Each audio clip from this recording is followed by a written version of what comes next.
Se você sabe que para viver bem é essencial ter as suas finanças organizadas, por que você sempre adia organizar suas finanças?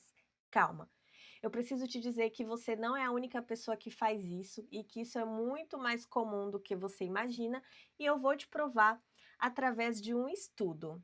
Se você não me conhece, eu sou a Duda, eu sou planejadora financeira comportamental e estou aqui para dividir um pouco do meu conhecimento com você.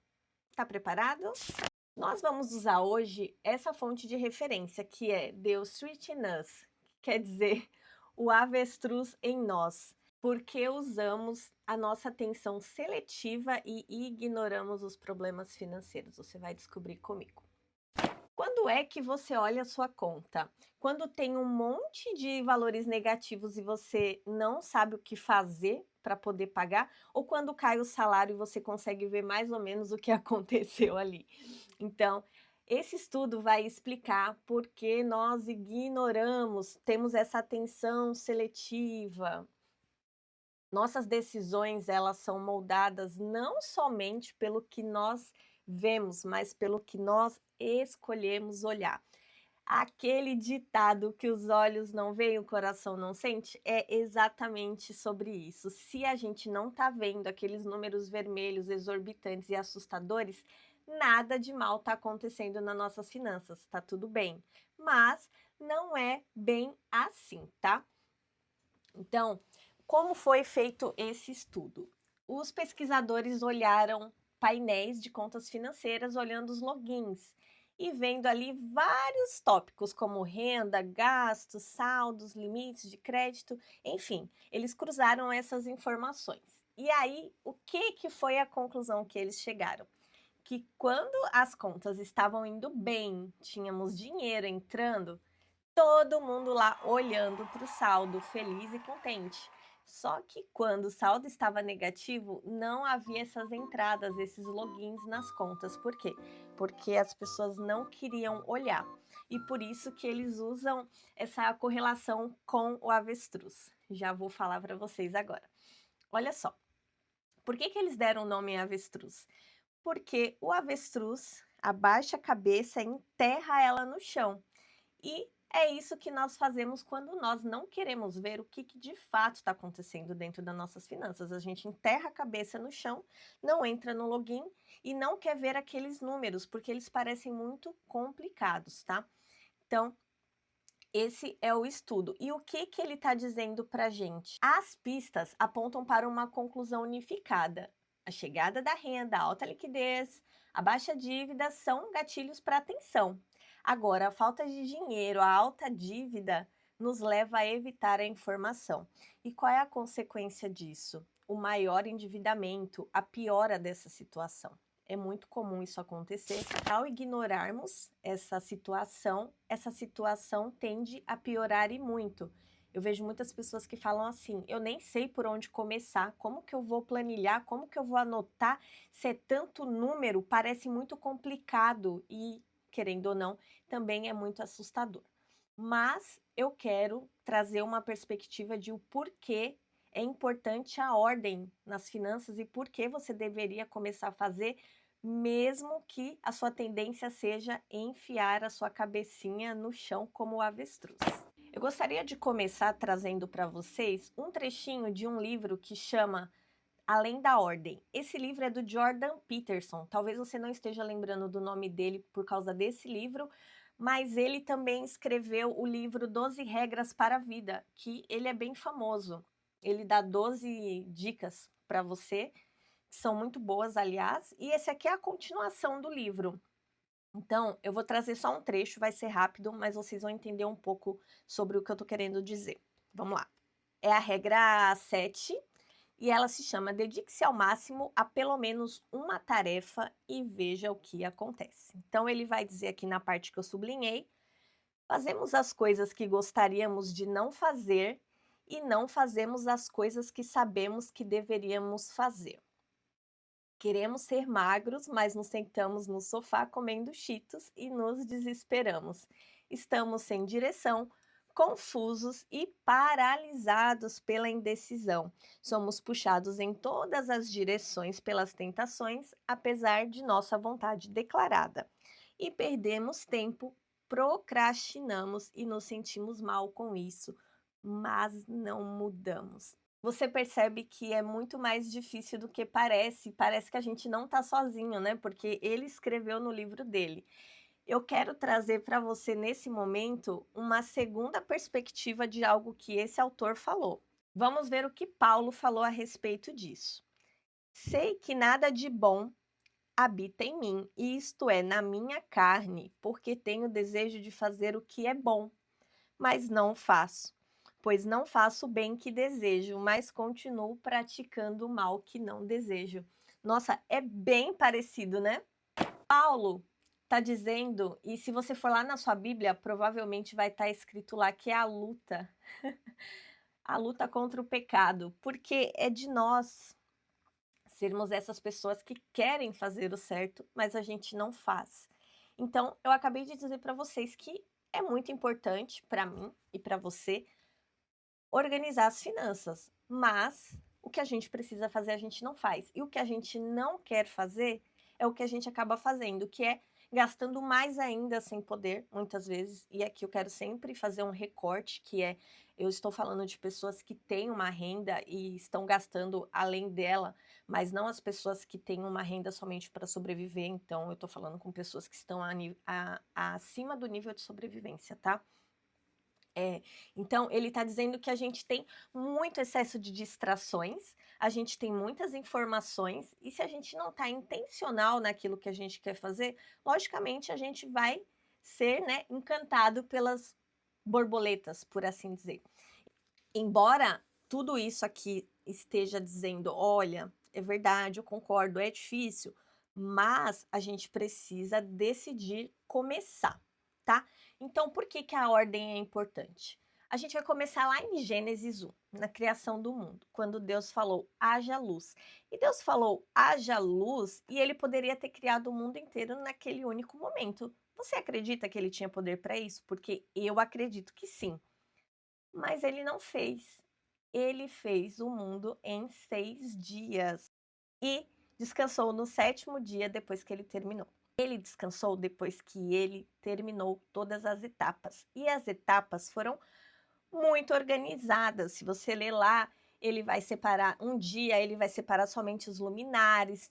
Vai ter um dia que ele vai criar e ele vai delimitar o espaço da água debaixo do céu até onde ela poderia ir e aonde começava a terra seca.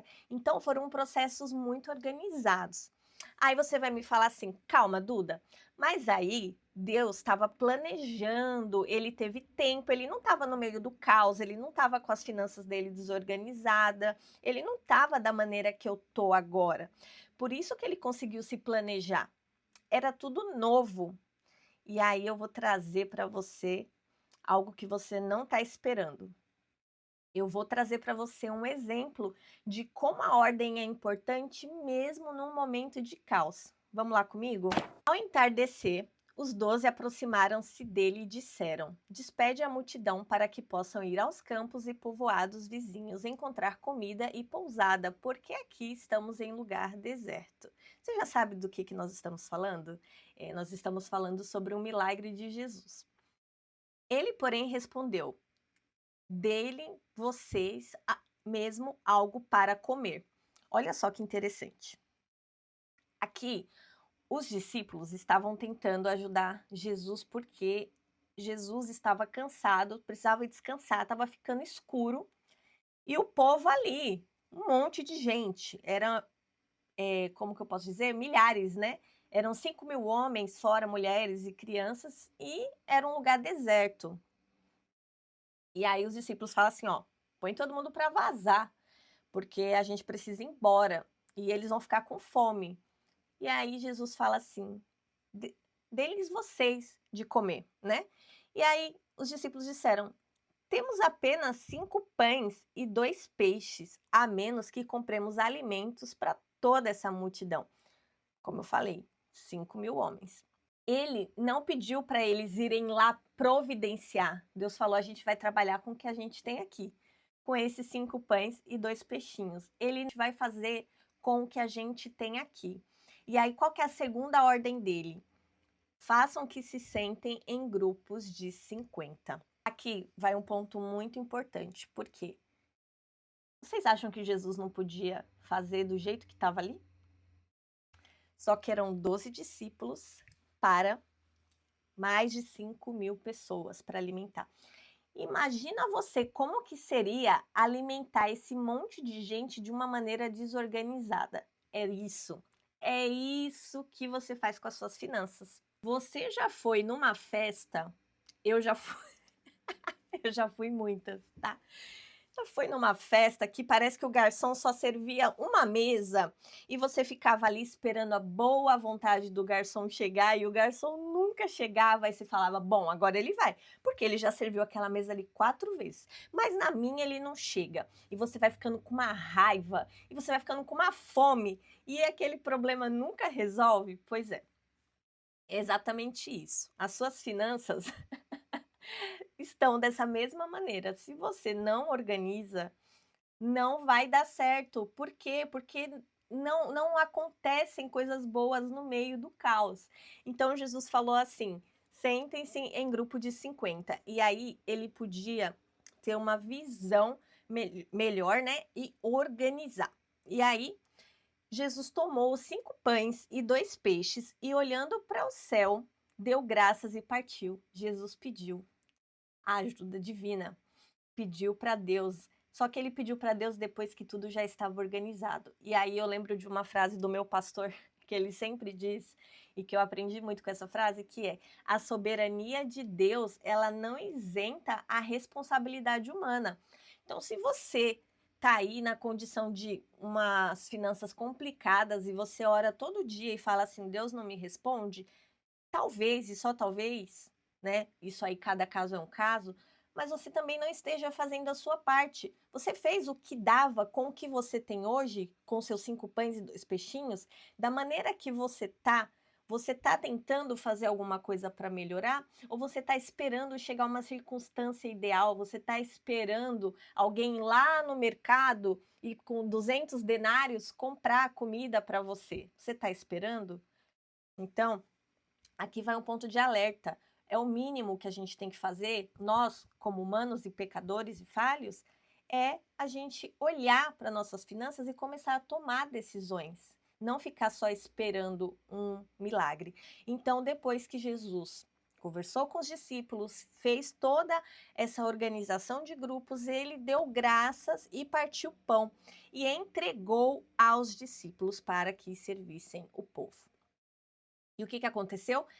Todos comeram e ficaram satisfeitos. E além deles serem comido e ficaram satisfeitos, o que mais que aconteceu? Quem lembra? Os discípulos recolheram 12 cestos cheios de pedaços. Você acha que ia sobrar pão e peixe se isso não tivesse sido feito de forma ordenada? Não ia sobrar. E por que sobrou? Porque ali a gente teve uma estrutura, um processo. Depois de um processo, a gente teve ali uma separação, uma distribuição. De maneira organizada, no final, sobrou. Olha que legal. No dia que você começar a organizar suas finanças, você tomar decisões difíceis, eu tenho certeza que isso também vai acontecer nas suas finanças, vai começar a sobrar. Só que para você sobrar, você tem que organizar, você tem que ter clareza, e aí a clareza vai te dar direção. Porque se você está esperando sobrar primeiro para poder você organizar, você está invertendo o processo e não vai dar certo. Então agora eu gostaria de te dar algumas práticas que você consegue começar a fazer hoje, mesmo que as suas finanças estejam muito bagunçadas, para que você possa, tijolinho por tijolinho, você começar aí a fazer esse processo de organizar suas finanças. Eu tenho certeza que você deve estar pensando: ah, você vai começar a falar para eu listar os meus gastos e os meus ganhos, porque todo mundo fala que é a primeira coisa que a gente pode fazer. Mas hoje eu quero propor algo diferente e principalmente se você tem essa dificuldade, se você é aquele avestruzinho com a cabeça lá debaixo da terra, você não vai querer começar por esse ponto. Então, o ponto que eu vou te propor hoje, ele é um pouco mais simples. Eu vou te propor você estruturar a sua vida bancária. Como assim? O que é isso? Lembra que quando Jesus viu a multidão e ele sabia que ia ter que alimentar todo mundo, ele pediu para a gente primeiro organizar para distribuir as pessoas em grupos? Hoje eu quero que você entenda, antes de começar a listar seus gastos e ganhos, como que está organizada a sua vida financeira.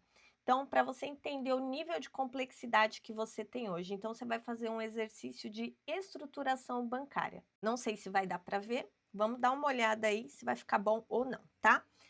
Então, você vai pegar uma folha em branco e vai escrever hoje como funciona a sua vida financeira. Então, vamos lá. Quais são as instituições financeiras que você tem conta? Então, quais os bancos que você trabalha? Vamos ver quantos bancos você tem. Cartões de crédito. Pode ser que você nem tenha cartão de crédito, pode ser que você tenha 14. Uma vez eu já vi um cliente que tinha 10 cartões. 14, eu só vi uma pessoa comentando para mim que tinha uma vida muito financeira organizada com 14 cartões de crédito. Eu não acho impossível, só acho muito difícil e muito complicado. Eu não gostaria. Então, se você gosta de ter muitos cartões, eu acredito que isso deixa a vida mais complexa. Quantas contas de investimento você tem? Pode ser que você também tenha muitas, né? Então, o que eu vou pedir para você hoje é só para você mapear como que funciona hoje. O que que acontece muito? Às vezes você recebe de diferentes fontes de renda e recebem misturadas nessas contas, você não sabe, não tem clareza para que funciona cada conta. Aqui você tem uma digital, você tem uma conta convencional, você tem uma outra lá que você está pagando tarifa. Aqui você tem o cartão da loja X, a loja Y, a loja Z, porque esse aqui dá cashback, esse aqui dá milhas, esse aqui não paga anuidade. E aí você vai perceber que é por isso que a sua vida financeira é muito difícil de organizar. Porque por mais que você tenha anotado os seus gastos e os seus ganhos, quando você olha isso aqui, fica muito complicado, porque você usa 7 cartões de crédito e eles são pagos em datas diferentes. Meu Deus! E o dinheiro que tem tanto e tanto e tanto, e aí você nem sabe. Eu vou te dar aqui uma sugestão para você fazer esse exercício. Você pode acessar o site chamado Registrato, ele é do Gov, do Banco Central. E lá você consegue ter acesso a todas essas informações. Talvez você vai descobrir que você tem umas contas que você nem sonhava. E aí, você desenhando isso aqui, você vai entender a complexidade da sua vida financeira. Depois que você fizer esse único exercício aqui, eu vou te propor tentar simplificar. Deixar o mínimo de contas e cartões de crédito possíveis, porque aí você vai ter que gastar menos tempo para fazer outros passos do planejamento financeiro. Além desse exercício que eu acabei de passar para você entender como funciona a sua estrutura bancária, eu gostaria que você se fizesse uma pergunta. O que mudaria na sua vida hoje se a sua vida financeira fosse mais organizada? Qual seria o benefício imediato que traria para você? Com essa pergunta em perspectiva, coloca a intencionalidade, aquilo que o Jordan Peterson falou. São muitas distrações. A gente queria estar fazendo isso, a gente queria estar aqui escrevendo, mapeando, mas a gente está sentado no sofá comendo Cheetos. Eu nem gosto de Cheetos, particularmente gosto de Doritos, mas eu comeria um Doritos e com certeza seria mais legal do que lidar com números. Só que o Cheetos, o Doritos, whatever, eles não vão melhorar a sua vida financeira e não vão trazer esse benefício imediato que você acabou de parar para pensar. Coloque em perspectiva e vê como que isso vai melhorar a sua vida. Porque a gente viu, né? Se a gente quiser ser abençoado e a gente quiser ter essa vida financeira mais tranquila, a gente vai precisar de ordem. As coisas são feitas com ordem e a gente fazendo com ordem, a gente vai colher. Eu tô aqui, vou fazer muito mais vídeos para ajudar você que está aí do outro lado e eu espero que esse vídeo tenha sido útil. Se esse vídeo foi útil, você dá um like, se inscreve no canal e também me ajuda a alcançar mais pessoas que precisam também ser impactados com esse conhecimento. Até mais!